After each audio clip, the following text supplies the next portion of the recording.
Hello, everybody. It is December the 25th, 2024, certain day of the year that people associate with a certain birth. And it, of course, is a date getting on towards the end of 2024. And as we stumble towards the end of the year, I've invited a number of old friends of the show on to discuss 2024 and what they expect of 2025. And one of the oldest and closest friends of our show is my old friend Jonathan Rauch. He has a new book coming out next month, Cross Purposes, on American religion and the crisis of democracy, which John will come on the show in January to discuss.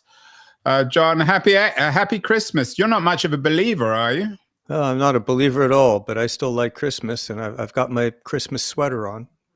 Well, what could be better than two Jewish atheists meeting on Christmas Day? We should have done it over Chinese food. I love Christmas. It's a day off without guilt for me. I can't imagine you ever not being guilty. Yeah, well, that's true. But then I'm an atheistic homosexual Jew, so that's a lot of burdens. Yeah, and looking back at 2024, I know that there was an election last month that you certainly think was significant, an election which Donald Trump beat Kamala Harris. What should we make of this election, in your view? Well, my view of it's a bit counterintuitive, which is that it was a strangely ordinary election in the sense that the voters viewed Joe Biden as a failed president, and they wanted a switch of parties, and they went with Trump. This is the third election in a row in which the public has thrown out the incumbent party, and incumbent parties have been in trouble in elections right through 2024. That was the big theme of global politics, France and Germany, Japan, Britain, on and on, incumbents being thrown out. And that's what happened in the United States. So in that sense, it's less surprising and less significant than people think. Of course, the catch is that the Republican candidate is Donald J. Trump, who is sui generis and very, very different from an ordinary political candidate. So when you have an ordinary election with an extraordinary candidate, you get 2024. But is he that extraordinary when compared with some of the other authoritarian or illiberal leaders running in Hungary, Italy, India? Oh, I think so. I think he's his own thing. I mean, yes, there is. Yeah, sure. There's a global wave of sort of right-wing populism, and no doubt. But Trump is so Trumpy, and what can you say? Just yesterday, the headlines floated across that he wants to conquer back the Panama Canal and take over Greenland. Who does that? Coming back to your analysis of the election, you said that it was an election in which the incumbents were thrown out. There's two ways of reading it. On the one hand, that the Biden administration failed and they got essentially what they deserved. On the other hand, some people might argue that Biden actually delivered. The economy wasn't bad. A lot of his investments in the long term are very significant. Most of the wars wound down. There were no major crises. What's your take on this idea of the Biden administration? Well, my take is that the second analysis, they'll call it the Andrew Keene analysis, though I don't know if you agree with it, but the Keene analysis is correct. That Biden was a pretty good president, but the people didn't think so. They looked at inflation, which was high under Biden for the first part of his term, and they looked at immigration and the border, which really was chaotic during much of his term. And they also looked at his leadership. He was not good at communicating a vision to the public, and they wanted change.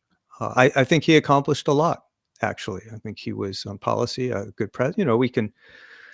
We all can pick fights with him on this and that. He should have moved faster on Ukraine. The Afghanistan pullout was poorly managed. No shortage of things to criticize. But the public has just been in a mood for change every 4 years. It's getting very hard to govern in America because it's very hard to keep people satisfied. Let's move. We're going to reverse this. You picked out 6 or 7 high points or low points of the year, and then We're going to switch sides, and you're going to talk about some of my high-low points. You noted the Middle East, which is a broad idea. I mean, it incorporates everything from Iran and Syria to Israel, Palestine, Gaza. It was a year in which Middle East was always one way or the other in the news. What particularly stuck out for you in 2024 about the politics, or perhaps the absence of politics in the Middle East? Well, I probably shouldn't have called this Middle East. I probably should have called this axis of resistance. Mid-year, in the middle of 2024, I wrote an article for Atlantic about the axis of resistance. That's Iran, Russia, North Korea, with an assist on and off from China, that were aligning against the United States. And I said that they had a very plausible strategy to roll back the Western alliance and put Western-style liberalism on the back foot. And that is by encircling them and harassing them and just creating an exhausting environment. So Putin would invade Ukraine, and if he can't take it over, he'll just sit there and he'll be there and he'll hammer away at it until the West is exhausted. And Iran will encircle Israel it'll have Hamas on the west and Hezbollah on the north and Iran on the east, and then Yemen down there in the south, and it'll just encircle it. And in 25 years, the Iranians believed Israel would no longer be able to sustain a liberal democracy. People would basically just leave because they can't afford what it takes to keep up that kind of struggle. Well, that was the middle of 2024. At the end of 2024, Iran's strategy has just come a cropper. Israel primarily, but also the Russians, have rewritten all that with the collapse of the Assad government in Syria, the collapse of Hezbollah, Iran's primary proxy. Israel has neutered the air defenses of Iran, leaving it vulnerable to future attack. The Iranian strategy is in ruins. The Russian strategy, they're making slow but steady gains on the ground, but they're hemorrhaging men and material and becoming a vassal of China. And as Donald Trump enters office, suddenly it looks like the bad guys are doing much less well than they were even 6 months ago. And that's kind of a big deal, potentially. Does that suggest, John, in 2024, that the paranoia about what you call the axis of resistance or evil or whatever other term people come up with was a profound exaggeration? That these are at best paper tigers, even Putin, his failure to hold Syria, the relative weakness of Iran, its inability to really support Hezbollah or confront Israel, suggests that it isn't really an axis of resistance. It's a ragtag collection of failing or failed regimes that America conveniently fetishizes as enemies, but aren't really enemies. Well, I think Iran and Russia at this point can be fairly characterized as enemies, not China, but I think the other two can. So axis of resistance is their term, not mine. That's what Iran calls it. And it's a pretty good term. No, I think that it was actually pretty accurately assessed because its strength was not overvalued. One of the things Biden administration did right is understand that the way you resist that kind of alliance that's just basically, it knows it can't prevail against the United States in a head-to-head military struggle. So instead, it's just going to light fires wherever it can all over the world and run us ragged. We always knew this was asymmetrical warfare and that this is not a peer-to-peer kind of conflict, as in the Cold War. But we also knew that their strategy was not a dumb strategy, just kind of wear us down over time. So I think we got that about right. I think if, I'm no expert on China, but I'm concerned that if any threat is being overstated, it's actually China. Yeah, well, you didn't actually include anything on China. Coming back to domestic issues, you've picked a couple of court cases, the E. Jean Carroll case against Trump, and then the cases associated with the Manhattan DA, Alvin Bragg. Why are these two cases so interesting in 2024? Well, these were two cases in the New York state courts in which Donald Trump was held accountable, something that the federal system has not been able to do. think it's demonstrably true that Trump broke laws in Mar-a-Lago when he kept papers that didn't belong to him and defied a court order to return them. Instead, he hid them and moved them around. He certainly escaped accountability for the January 6th attack on the Capitol, which he helped to inspire and arguably helped in some ways to organize. But these two judgments in New York State are first. They're momentous. This is a former president of the United States who had to stand trial on a civil trial for defamation because he lied, as the jury ruled, and a criminal trial for essentially tax fraud. So here we have at least two precedents of holding a president into account. Now, I added to my list another item going in the opposite direction, which is the Supreme Court in Trump versus United States made it much harder at the federal level to hold a president criminally responsible, no matter what that president does. And so you've got these counterpoints. You've got the state going one way and the federal government going the other. And I'm not sure how that comes out in 2025 and beyond, but it is a reversal of what we used to think was the way the justice system worked in America, where, the federal government had prevalence. But it does suggest that law and what some people call lawfare is central to American politics. Another case you bring up, which you think is very relevant in 2024, was the case associated with Chevron, the Loper Bright case. Why is this important? This was the Supreme Court taking back a doctrine that's been on the books for 40 years, which held that if somebody wants to sue the government for misregulating, the courts are going to give government what's the word? Not the shadow of a doubt. But they're going to give prevalence to the government's interpretation of the statute. And the original reason for that was the courts didn't want to be in the business of second guessing every regulation. So they said, look, if what the government says is reasonable in terms of what Congress intended by the statute, we'll just go with that. Conservatives have never liked that because they thought government bureaucracy was unaccountable and made bad decisions. And they hammered away at that doctrine for 40 years. And the Supreme Court finally overturned it, which means that lots of what were settled regulatory issues may now be coming back before the court. And the courts will now decide whether the agencies have it right. So the courts have arrogated unto themselves a lot of power, which that they did not previously have. There's a related case. It's kind of in the same bundle. I can't remember what it's called. But it also says that the administrative agencies of the U.S. government cannot levy sanctions, fines, and so forth on companies based on administrative laws administrative rulings conducted by those agencies. They'll have to actually go to court and get an Article 3 court, a full dress trial in order to get penalties.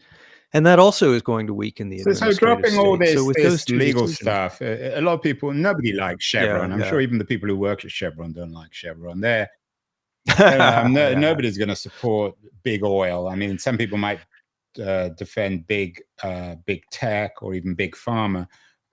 Does this Loper case in particular suggest that Chevron can essentially do whatever it likes? What does it mean, especially for environmental issues?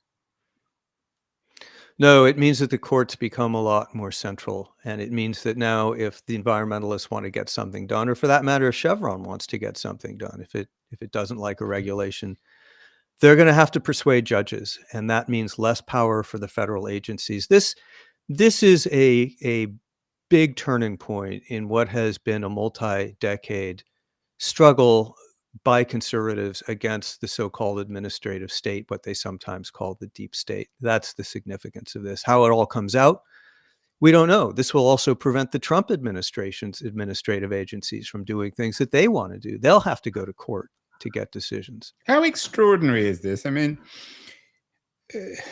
throughout the 20th century, there was always a balance of power, which was always shifting between what some people called the imperial presidency and Congress. and the courts and the administration or the bureaucracy in Washington, the federal bureaucracy. Are these issues, these fights over who controls what, are they in any way extraordinary, or is it just business as usual in an America which the founders designed to balance these powers, and where there's always going to be fights in the gray areas between the centers of power? Well, in those terms, I think it's the latter. I think this is part of a 200+ year conversation that we've been having in this country about the relative power of different branches of government. In that sense, it's a healthy thing. You know, you may or may not like the outcome, but this is a rebalancing in the direction of more power for the courts and less power for administrative agencies. So, but it's part of a very long-term conversation about where power resides in this country. In that sense, no, it's not shocking. It's not new. It's quite healthy. I should, and I hope to do a conversation actually with one of your Brookings colleagues about post-Roe America. You didn't include the issue of Roe and abortion. Is this something that we should just ignore? Will historians forget that issue when they look at 2024? No, my assignment for this particular podcast was to come up with things that were big about 2024. Of course, Roe was overturned 2 years ago, and it had immediate electoral impact. Democrats won a lot of elections they were supposed to lose. And this year, Democrats were supposed to win the presidential election because so many women were going to stream to the polls and vote out their anger on the overturning versus Roe versus Wade. The story about Roe versus Wade and its overturning in 2024 is the dog, of course, that didn't bark. Exactly the opposite happened. Women shifted in the direction of Donald Trump, as everyone else did. So in a way, it's possible that we've already moved into the era, into 2025 and beyond, in which the country is accustoming itself to a new reality. We'll see. But maybe it's big news that in 2024 that there was no backlash at the polls. Yeah, you're presenting 2024, John, and this isn't a criticism. If anything, it's a compliment. It's a very ordinary year. The Middle East is in flames. Iran is in decline, in retreat. There have been a couple of cases about the power of the president, some pushbacks, then lots of cases in the Supreme Court about the different powers of the agencies. And your final points are about, one, government success, the rebuilding of the Francis Scott Key Bridge in Baltimore, and then the success of SpaceX Starship initiative, Elon Musk's so-called giant chopsticks. Again, a fairly ordinary year where the government did well, private enterprise did well. Another unexceptional year for America where the government sometimes performs and certainly private enterprise often performs. Well, I can't resist quoting the noted podcaster Andrew Keen, who I think gave the best summary of 2024. It made me laugh out loud, but it's very accurate, which is that 2024 will go down as the year before 2025. And I think that's actually literally true. These things that happened are all important, but none of them are mold breaking in a fundamental way, except maybe the re-election of Donald Trump. Depending on what his administration looks like, that could turn out to be a very disruptive change. So my last two are, I picked them because I think they're going to both be seen as big deals. I picked the Baltimore Key Bridge because so many people spend so much time complaining about our institutions and our government and their inability to get anything right, and they're never ready, and then they're always late or underperforming, and then there's the Inspector General report, which tells us all of the things that went wrong. And we tend to overlook the times when government does something really well. So March 26th at about 1:15 in the morning, a massive tanker collides with the Key Bridge in the harbor in Baltimore, takes down the bridge. The distress call, the Mayday call from the ship, goes out, I think it's about 1:26 a.m. This is from the chronology on Wikipedia, but I have no reason to think it's wrong. Within 1 minute, the police on that bridge respond by shutting down the traffic. And as a result of that move, only 6 people died as a result of that bridge collapse. And those people were construction workers on the bridge who did not have time to leave it. 2 people were then rescued in the water. It was supposed to take months to get that channel back open. The Baltimore authorities had a channel open within 3 weeks, and they had the harbor back in business within 12 weeks, in advance of schedules and on budget. The disruptions in the supply chain that were supposed to happen, you never noticed them.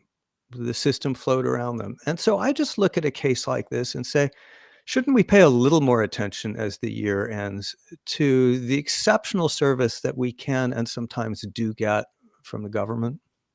Yeah, and you're not going to get any disagreement from me on that. And then what about the SpaceX chopsticks thing? I mean, we haven't talked about Musk as one of the dominant figures of the year. What does that tell us, especially in the Well, context, obviously, of the fact that this was a SpaceX initiative and not a NASA one? it was breathtaking to me. I'm no scientist, but the idea of retrieving and reusing a booster rocket, this is the giant booster. It's full of fuel. Usually it's treated as disposable until now. What they had to do here was put this thing on autopilot, with all of the massive fuel cargo that it had carried, and guide it down to a safe and slow landing, completely automated, between basically a pair of tweezers on the ground. I mean, the technical difficulty of that is staggering. And having a reusable rocket on what is, by the way, the world's biggest payload carrying rocket into space, this is something I wasn't sure I would ever live to see. And yet it's now been done, and it's been done by a private sector for-profit company, no less. And so again, for kind of the same spirit as my last pick, I look at that and think, we mustn't take for granted the incredible achievements that these institutions in America are racking up. Yeah, you're being almost too fair, John. Maybe we should switch chairs because I'm not noted for my fairness. You presented the year in a very balanced way. Lots of promise. You were no great fan Can I of Donald add Trump, one? of course, but promise in the Middle East, promise perhaps for American involvement in the Middle East, promise in some respects with the law that the system was able to stand up in part to Trump, promise perhaps in terms of Supreme Court decisions, rebalancing or recalibrating power, promise certainly with the efficiency both of government and private enterprise. So for you, it's been a good year, really, relatively good year. Well, the election for me is very bad news. I'm worried sick about that for reasons we've discussed in other episodes. But yeah, in other ways, this was a year that showed that just when we think, for example, in the Middle East, that things are settled, that they can be shaken up, and that sometimes the world goes our way. I would add, if you'll permit me, this just little point of privilege. I joined Blue Sky, and pretty much left Twitter. I kept my handle, but I did that in 2024. Blue Sky's public debut, I think, was early in the year. It was in February, and it was a nothing. And maybe it won't amount to anything, but I just want to put a bookmark there, if you will, Andrew, in hopes that Blue Sky might become the social media What about all the forum criticisms that Blue it's really Sky is failed to just be. as intolerant from the left that Twitter is from the right? Have you noted that, or is that not true? Well, I'm just such a small player there, but the people I follow are better behaved. Yeah, there've already been problems. A very good journalist named Jesse Singal, who is controversial and disliked on the left because he's written some accurate things about transgender medicine. He's already been brigaded, and they've already put him on block lists. And they're already trying to get him thrown off for hate speech. But Blue Sky did not do that. It let him alone. So we'll see. Social media just tends to curdle so fast. So I'm probably living on cloud nine to hope that blue sky will be better. But I'm just putting a marker Well, you presented in hopes. 2024, John, as a relatively forgettable year. Maybe it was a forgettable year. Very briefly, before we switched chairs, and you asked me about my take on 2024. What are you expecting from 2025? Very briefly. I mean, we'll probably do more shows on that in 2025. In terms of foreign policy, I'm expecting that things will turn out a little bit better under Trump than I had feared. I'm now at this point, I'm no longer thinking that he's going to pull the rug out from under Ukraine instantly and annihilate NATO instantly. I think there are now real opportunities in the Middle East to strike some deals and make some bargains. Iran is much weaker than it was before. And I think actually he might be able to wheedle some kind of interesting deal out of Putin. On the domestic front, I think he'll be worse than we thought. His appointments have taken no notice of precedent, qualifications, competence in the power agencies, the FBI, for example, and Homeland Security and DOJ.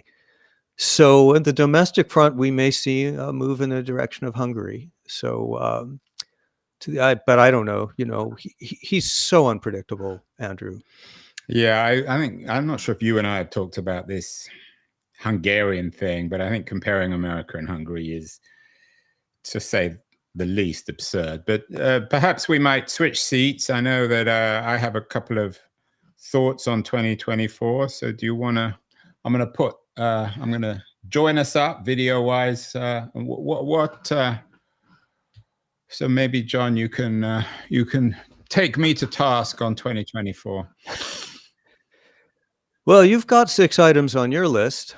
I characterized the 2024 election as a surprisingly ordinary election, albeit with an extraordinary Republican candidate. You characterized the election as a catastrophe for Biden and Harris and a crisis for the Democrats. Why do you read it in such unprecedented hair on fire terms? Because I think the election reflected I don't know whether I would call it ideological crisis for the Democrats, both in the sense that Biden was clearly unfit to be president in the last couple of years of his administration, and the Democratic Party failed to acknowledge it, failed to tell the truth. The media failed to tell the truth. So we had a president who was barely coherent, which got manifested in the debate with Trump, where then he was eventually forced out of the race. So I think in that sense, it reflected something very troubling, that a party would not reveal that the emperor was naked, or that the emperor was, if not suffering from Alzheimer's, certainly not competent or capable of being president. Who knows who was running or who is running the Biden presidency, but it's certainly not Joe Biden. And I think that Kamala Harris, I know everyone will say, oh, she did as well as she could. She was put in an impossible situation. I mean, obviously those things are in some senses true, although if it was such an impossible situation, she shouldn't have run. She should have said, I'm not doing it. I think she was a catastrophic candidate in the sense that she had no explanation of why she wanted to be president. I think that the campaign was a farce, all this happy talk, no coherent idea of what she was going to do with the country. Deeply conservative, and the Democrats have become an incredibly conservative party, and they've left open the opportunity for Republicans to begin to address the structural crises in this country, whether they're the problems with government, healthcare, foreign policy, the immigration issue. They're not willing, the Democrats, for one reason or another, to address these crises, these problems.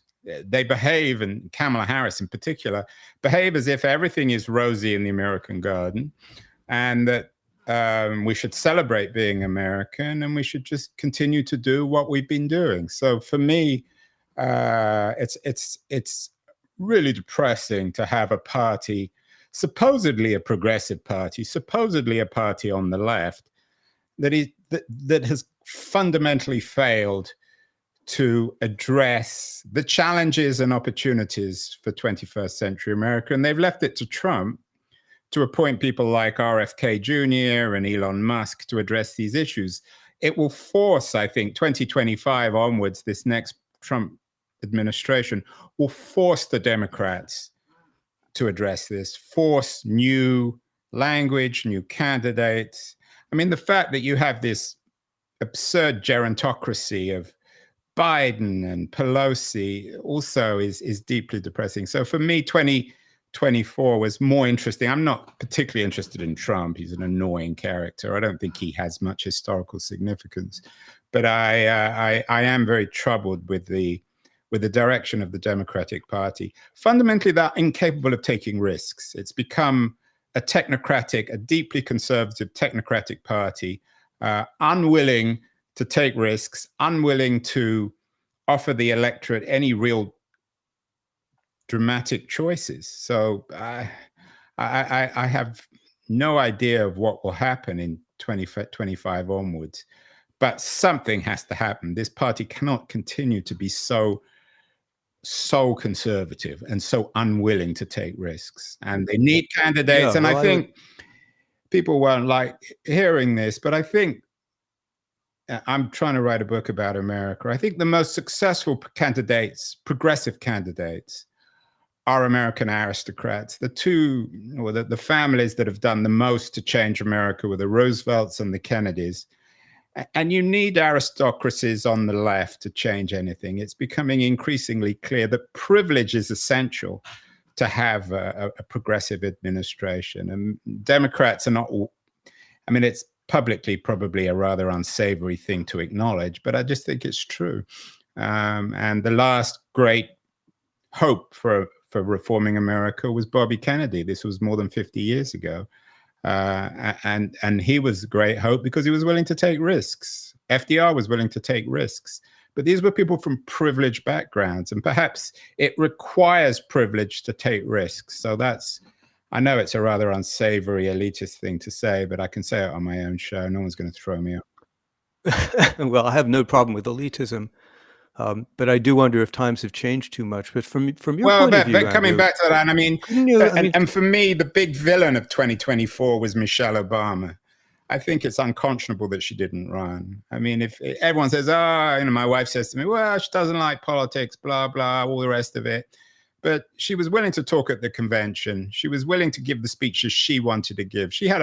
I think she has a moral responsibility to America to run, and she failed to do it, which again reflects the selfishness of the progressive elite, that they're willing to do the talk, but not actually walk it through. And she should have just run. The progressives they need some degree of celebrity. The American system is a monarchy or a neo-monarchy. And the kind of people they produce, like Harris, are parliamentary leaders. From your point of view, I'll press you on this just for a moment before we pass on. But from your point of view, mightn't one say that the election was healthy for Democrats? If Harris had eked out a victory, a very narrow victory, from your point of view, we would have seen 4 more years of the same creaky, conservative, risk-averse, and basically failed kind of government. Now there's a chance for renewal. Yeah, right? and that's a good point. No, I agree. I mean, it's the old Leninist argument of, you know, you got to fail to win, or you need to destroy stuff. And yeah, so, but we'll see. I mean, I don't know where the initiatives come from. I mean, people talk about AOC, I mean, Bernie Sanders. There needs to be some new way of doing politics on the left, new way of thinking about politics.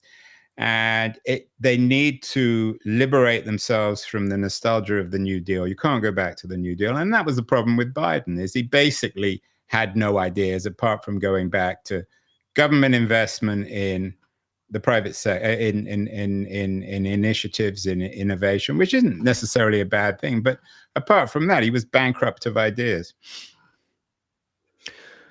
One of your other choices surprised me, actually, because it strikes me as a flash in the pan and a big media fuss. But this is Luigi Mangione and JFK Jr. and the politicization of healthcare. Now Mangione is, he's apparently somewhat demented 20-something who got some strange ideas into his head and killed someone, and this has been turned into a cause célèbre about some sort of judgment on our healthcare system, and that struck me as more an online phenomenon than anything very real. What did you have in mind when you put this and JFK Jr. on your Well, I list? think I'm guilty of going for the later stories, so probably I forgot everything that happened in the first 11 months of the year, and I can only remember what happened in December. But I think the Mangione case is an interesting one in the sense, I always think that America, the fundamental fact of America in the 21st century is the enormous inequality, the privilege of the elite class, which isn't, and then maybe this comes back to my point about the Kennedys and FDR, is not reflected in political terms. So politics is not, we're not seeing the consequence, the political consequence of America's socioeconomic structure. And I think in some ways, 21st century America resembles 19th century Russia in that inequality. And I think that Mangione, maybe he's crazy, but he has a lot of supporters.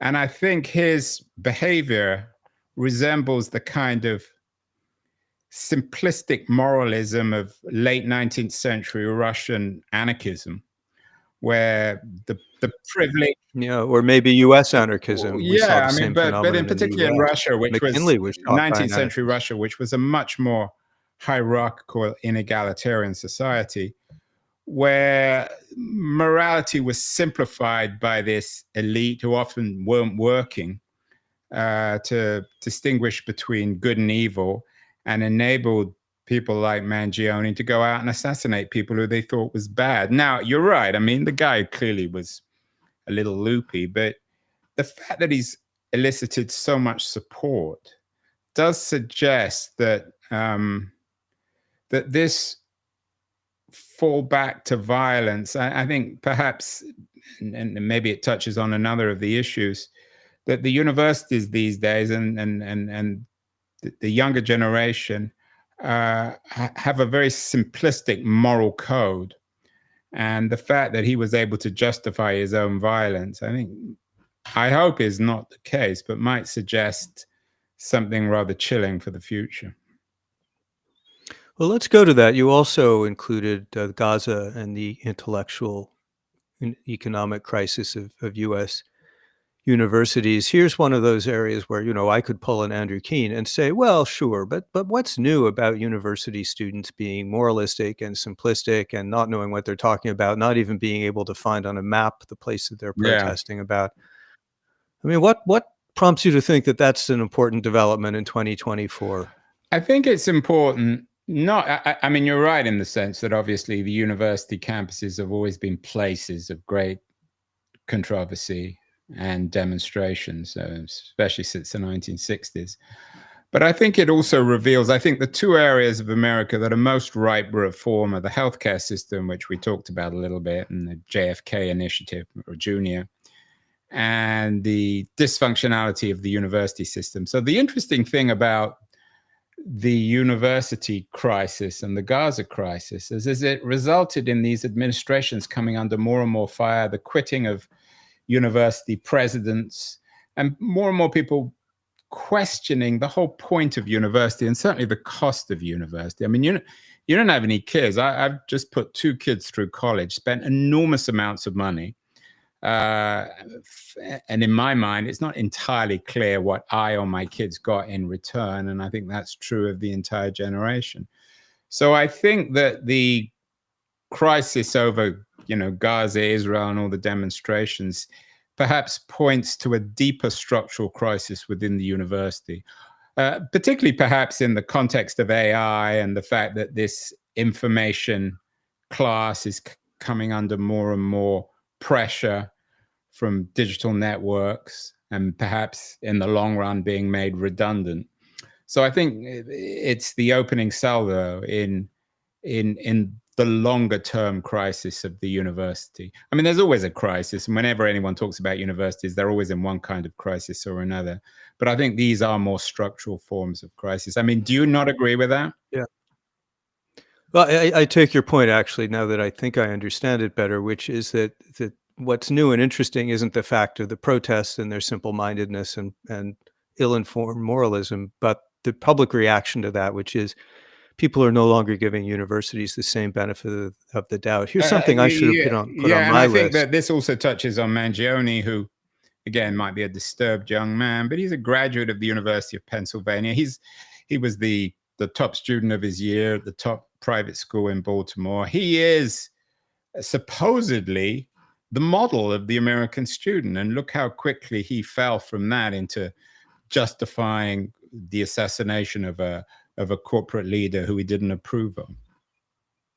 Well, here's an event which should encourage you, which should have been on my list. In 2024, the University of Austin, a brand new Yeah, where startup I've been, you university. introduced me actually, and we had a couple of interviews with. Yeah, you did some good shows from there. They introduced, right actually as you were interviewing, they introduced their first freshman class, and they are trying to build a new model of a university, which will focus more on citizenship. The curriculum will be different, innovative. The first 2 years will be great books, but the second 2 years will be practicums about learning real world skills. And that's interesting. I think maybe that's a sign of the fact that people are now willing to experiment with new models, and the Ivy League sacred cows are being slaughtered. How about one that we have in common is the what I talked about, you know, the Middle East, the axis of evil. I view those as changes in which we have seen our geopolitical opponents on the run unexpectedly. You called it the new nature of evil. What do you see happening in the Middle East and with Putin and so forth? This might sound a little naive, but I was struck by I'm struck by two things on the Assad Russia thing. I was struck with, firstly, how evil the Assad regime is. I mean, it was evil in a couple of ways. Firstly, it was a mass murdering state. I mean, maybe not on the scale of Pol Pot's Cambodia, but certainly in that league. So I think it was a profoundly evil state. And it was a state whose economy, if that's the right word, rested on drug production. So I think there's something particularly unique about the Assad regime, and I don't think we're celebrating its fall as much as we should. Everyone's worried now about the renaissance of Al Qaeda, and if that's the case, then I would certainly prefer Al Qaeda to Assad. But secondly, I'm also struck by the fact that the Russians supported them. I mean, the Russians, Assad fled to Moscow, and there was a headline this morning that the Kremlin denies reports that Assad's wife had filed for divorce. It just struck home to me. And again, maybe this is maybe this isn't news for everyone else, but the fundamental amorality of Putin's Russia, that they would be willing to prop up a state that I don't really even understand what the strategic value is. I mean, I don't think Russia is particularly interested in Israel one way or the other. They got bigger fish to fry in Ukraine. Why the Russians or why the Russian Secret Service would support such an evil regime? I mean, they didn't support Pol Pot's Cambodia. Again, I can't remember the details of that, whether Mao supported Pol Pot's Cambodia. But what would, maybe this is the wrong way of putting it, but how bad a regime would you need for the Russians to say, actually, no, thank you, we don't want to be involved with these people. They're too bad. Well, I think that's part of Putin's point, really, is he cultivates an image as a kind of bad boy of international politics, the guy who will do what it takes. Don't even think about opposing him because you will end up thrown out a window or your country will be conquered. And he was, I think, partly making that point in Syria. Of course, he also got a warm water port. That's useful to him. But part of what's so interesting about the collapse of Assad is it's also the collapse of the Russian effort to prop him up. It just fell apart. They weren't there when he needed them. Assad was calling Putin for help, and Putin stopped answering the phone. Yeah, I agree. And as I said earlier, I think it reflects the fact that the Russians are a rather pathetic regime, but I think also morally pathetic. I'm not sure who runs their secret services, But that you have to assume that there are people in Moscow who are thinking to themselves, why are we supporting such pure evil? Why would we support a regime which manufactures all the drugs for the Middle East and murders its own domestic population, is a sectarian regime, has no ideology, doesn't have any interest in Russia one way or the other. So I don't know, we'll see. But at some point, I think those issues will get addressed in Moscow. I think it really, to me, just underlined how rotten Putin is. I've always been slightly ambivalent about the Putin haters in the West, but this made me recognize what a bad man he is, or what a bad regime he's running. And the Assad regime is truly, as I said, I mean, it's truly evil. And that word gets used all the time. And I'm no great defender of Israel or Netanyahu, but when you compare Assad and Netanyahu, it does bolster the Zionist argument that for all the quote unquote crimes of Israel, they're incomparable with what's happening in places like Syria. Hafez al-Assad wiped out an entire city, just wiped it out, leveled it to the ground. And that was the father, and the son is even worse. That was the father. Well, he's less competent at it, so take that for what it is. But yeah, it is bracing to be reminded of the existence of, no kidding, old-fashioned, plain old evil. And I also think that the fall of Syria has been treated, it has been very poorly covered. I mean, very little discussion on the Alawite community, on the sectarian nature of it, of these new forces, and whether it's essentially a Shia organization. So I would like to see, and maybe that reflects the crisis of the American press, that even newspapers like the New York Times seem to invest a lot more money in covering Trump than they do in Syria. You mentioned a couple of tech stories, or tech-related stories. One is the TikTok ban and hostility to China, and the other, I'll bracket these together because it seems to me that they overlap, at least culturally, and the other is the arrival of Silicon Valley billionaires in Washington, D.C. as consultants in government, shadow cabinet members. I'm not quite sure what they are. What is your thinking about these developments, perhaps starting with TikTok? I think actually they're very different. I'm horrified with the TikTok developments. The fact that there seems to be consensus almost on left and right that America or the courts or the administration has the right to ban TikTok for no coherent reason. And people say, well, the Chinese are getting all this data. I don't know what data they're getting. I don't know if the kids on TikTok who are putting their photos up of dancing bears, I don't see what benefit that does to Beijing. But I find it profoundly disturbing that there's no debate about this. There's more debate about Israel, or certainly more obsession with Trump. But no one's actually addressing the fact that the Americans are choosing to ban a dominant popular media because it's owned by a foreign power that we don't like. I think there's also a generational quality. If I'm a young person on TikTok, I'd be very disturbed. I mean, I'm more likely perhaps to demonstrate over that than I would over Gaza. So it seems to be a very underrepresented. I'm astonished with the fact that it hasn't elicited more debate, that nobody seems to want to defend TikTok. And there is this new atmosphere, this new Cold War atmosphere, where there's consensus on left and right that the Chinese are the enemy and everything we do to challenge them, to push back, is a good thing, and that we have every right to ban one of their media companies that, for better or worse, has had enormous success in America. So I find it very chilling that there's so little debate about it. And maybe I'm wrong. I don't know. Do people debate it in DC, or when you show up at Brookings and when you do your dinner parties with all your fancy friends, does anyone willing to criticize the government over TikTok, whether it's Biden or Trump? Well, I wish I had fancy friends in less dinner fancy parties, friends or cups of tea. My unfancy friends, there is a healthy debate over the legality of this move. Not so much, you're correct, the foreign policy aspect, whether TikTok is dangerous. There is a widely shared assumption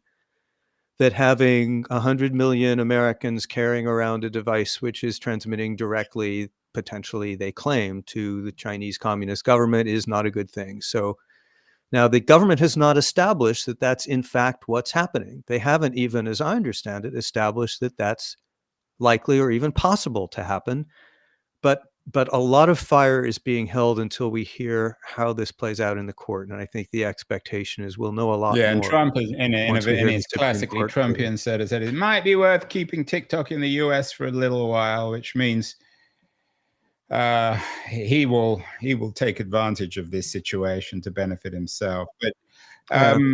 I will say, for what it's worth, that I share the direction of your reaction, which is that this move does seem awfully precipitous based on the evidence that we've and actually it seen. also speaks of the death, at least in 2024, of globalization. That in this post neoliberal world is that everyone's given up on globalization, people both on the left and the right, and this probably is reflected in the collapse of your old wing of the Republican Party, or certainly Pete Wehner's wing, the Cheney wing of the Republican Party. There's this ideological recalibration in the parties, and there doesn't seem to be any natural constituency to talk about TikTok and say, hold on, why are we banning foreign media companies? It's exactly what we criticize the Chinese for doing, for not allowing Facebook or Google in their country, and we're doing exactly the same thing. I wonder what your kids have to say about my it. kids what certainly my son's not interested in TikTok. I don't think my daughter is either. But if I was part of that generation and I was a user of TikTok, I'd be really disturbed. I mean, it'd be interesting to see if it is indeed shut down, how these kids will respond, whether they'll just simply go to Threads or Blue Sky or X or Instagram and not really care one way or the other. I mean, and how it will be explained to them that they can't use this service because the Chinese government might find out what they had for breakfast. Well, I think one reason you haven't heard more reaction from your Washington friends and contacts, there's several. One is people are overwhelmed with Trump. He's just throwing everything at everybody all at once. But another is, I'm not sure people really fully believe the Supreme Court will allow this to stand. They may allow some of it to stand, but I think TikTok will go to the court with a pretty strong case that this is an overbroad and poorly founded decision. But we'll see. What about and just to come back on that, I mean, Elon? that's something that we will be avidly looking at 2025. I'm not always someone who spends a lot of time reading or thinking about the Supreme Court, but I think they have, and I use this word carefully, a responsibility to enable foreign media companies to exist in America. Otherwise, America really becomes like Hungary, and you can't blame Donald Trump for that. Well, and this court has been very protective of free speech. Right. And it has been for quite some time. But what's your thought about, Musk and the Department of Government Efficiency? And I see Mark Andreessen just gave a 2-hour interview to Barry Weiss, which I listened to avidly, in which he said basically that people who don't think they'll be able to do much with this commission are naive and underestimating how much you can change things through sheer will and determination. What do you make of all that? Well, I think this comes back to my original point about the Democratic Party and not willing to acknowledge these new structures of power, the new challenges and opportunities. And it also speaks to my point about Mangione and the profound inequalities, the socioeconomic structure of America, where you have this new techno elite, the Silicon Valley elite, enormous power and money, which never got manifested in politics. It was always a bit surreal that these people were happy in their fancy homes in Palo Alto, but they didn't show up in Washington, D.C. Now we have that reality with the second Trump regime, that Andreessen and Musk and Sachs are showing up in D.C. and they want to change America for better or worse. And I would include RFK Jr. in this, that all the reformist initiative, and a lot of it is coming from Silicon Valley, an efficiency initiative, a kind of extreme utilitarian thinking, is arriving in Washington, D.C. And for me, and that comes back to your point earlier, that's when 2025 and probably 2026, 2027 are going to be really interesting, because this is when the rubber really meets the road, and we'll see whether these ideas can actually play out, or whether your town, Washington, D.C., will just kind of eat up these people and we'll have bureaucratic confusion. I'm not sure. What do you make of it? Well, I think that based on Mark Andreessen's 2-hour interview, that he's a brilliant man and out of his depth when it comes to Washington. Now, I sit, the belly of the beast at the Brookings Institution, the 12-year-old or whatever think tank. So I would say that. But to change government, you're going to have to change laws. You're going to have to go to Capitol Hill and get a bunch of things passed. That's very hard to do. Every single one of these programs that they say is wasteful or inefficient has a constituency. It's got a lobby. It's going to take them to court. So I'm concerned that what they'll do is set up voters and perhaps even Andrew Keene for expectations that they won't be able to meet, and the result will be even more cynicism about government. I think the way you change government is the unglamorous but slow and steady way of just hammering away at making things better by passing bills through subcommittees and committees and making things work better. But that's maybe they'll do that. We'll see. What do you make of Silicon Valley's? Maybe this is a wrong way to think of it, Andrew, but I remember, the early days of Silicon Valley, they didn't want to have anything to do with Washington. They just wanted to be left alone. Facebook didn't even have, as I recall, or maybe it was Google, a Washington office. They just, that's over there. We're not doing that. We're busy over here innovating. And now we see something more like the opposite, don't we? Where they're turning their attention heavily toward Washington. They're diving into it in a way that must have some reputational and business risks. I think the Silicon Valley response to that would be that we wanted to be left alone by government to do our thing, to invent our companies, to found companies and new technologies, but the government wouldn't leave us alone. There was too much regulation, antitrust initiatives, that the government was interfering.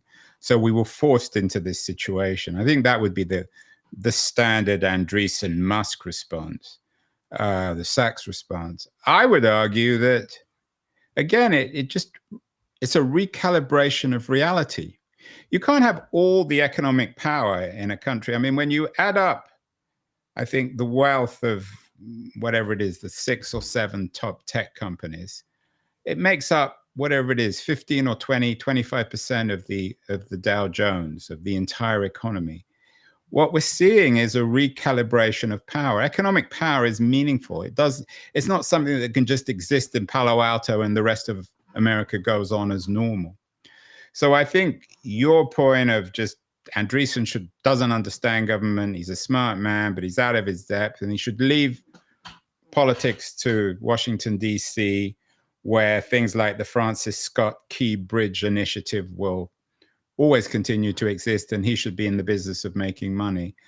I don't think that's the case. I think that this new money, this new imbalance of power, these new elites are going to fundamentally change America. And it comes back to my point again about the Democratic Party, is they're not willing to acknowledge that. They refuse to look the monster in the eye and say, this is the nature of America, and we have to rethink ourselves. So the Republicans have taken the initiative. I have a guy coming up on the show. I think you may have watched him before. He's written 2 wonderful histories of liberalism and conservatism. Edmund Fawcett, he used to be the Economist guy in Washington, D.C. And in his book on conservatism, he argues, his history of conservatism, he argues that in the modern age, it's always the conservatives who make the first move. And I think what you're seeing with Trump and JFK Jr. and Andreessen and Musk is the first move of a new chess game, a post-neoliberal game. We don't even have the language to describe it, but it's a new game. You may want to go back to the old game, but that old game doesn't exist anymore. I don't know what the new game is, but it's new. The problem will be it's not so much that you're wrong, it's that the old game is still there. It's embedded in the Constitution and the structure of government and the administrative agencies, in the courts and the law and the, what is it, 80,000 pages of Federal Register that's published every year. You can't wish it away. But one thing you say is very right. But I think it's worth just pausing as we go into 2025 to notice there's nothing new about corporate leaders and tycoons getting involved in Washington policy, but there was a traditional way to do that, which is you hire a bunch of lobbyists and you get an office on K Street, and then you wine and dine government officials and you make campaign contributions and you sneak stuff into appropriations bills that no one knows is there to help your industry. And what this group is doing is different and in some ways more public spirited. They are saying they're taking a very high profile role. They're saying, screw all that. We're just going to come in Right. at the topmost level and we're going to try to reform the whole thing. I think it's naive, but I also think it's fundamentally, in some sense, public Although spirited. you're right in a way, but I think their notion of the public space is very different. I mean, the old way was the Carnegie way, which Bill Gates has modernized, of spending half your life amassing a huge fortune and the second half giving it away to what you call the public good. But Andreessen and Musk and maybe even Bezos are not willing to do that. And it may be because they have more power and more money. I think the other thing that is different today, I don't know the economic numbers. We need to get an economist like Emmanuel Saints on the show. But Musk is worth several $100 billion, depending on the share price of Tesla. And a lot of people have suggested that he would be the first $1 trillion man. These individuals now have way more economic power than previous wealthy individuals, the Carnegies, the Stanfords, even the Bill Gateses of the world. So we're entering a new age where somebody like Musk thinks of himself as the state. So for investing, he can invest 40 billion in Twitter so that he can just transform it into his own public square where he can broadcast his own ideas. And even the economic return, he can invest 200 it's million neither here in nor a there for him. He presidential doesn't campaign. care. So yeah, it's going to be an interesting year, John. We will talk more. I mean, all the things we're talking about are longer term issues. We got to deal with a Trump administration, but we will see you in late January, because I know you've got this new book coming out, which called Cross Purposes, which addresses religion and American democracy. So lots to talk about in 2025. Thank you so much for your support for the show. You've always been a wonderful guest, and I appreciate you turning the tables and asking me the tricky questions too. So happy New Year, John. Happy Christmas, and we will see you in the new year.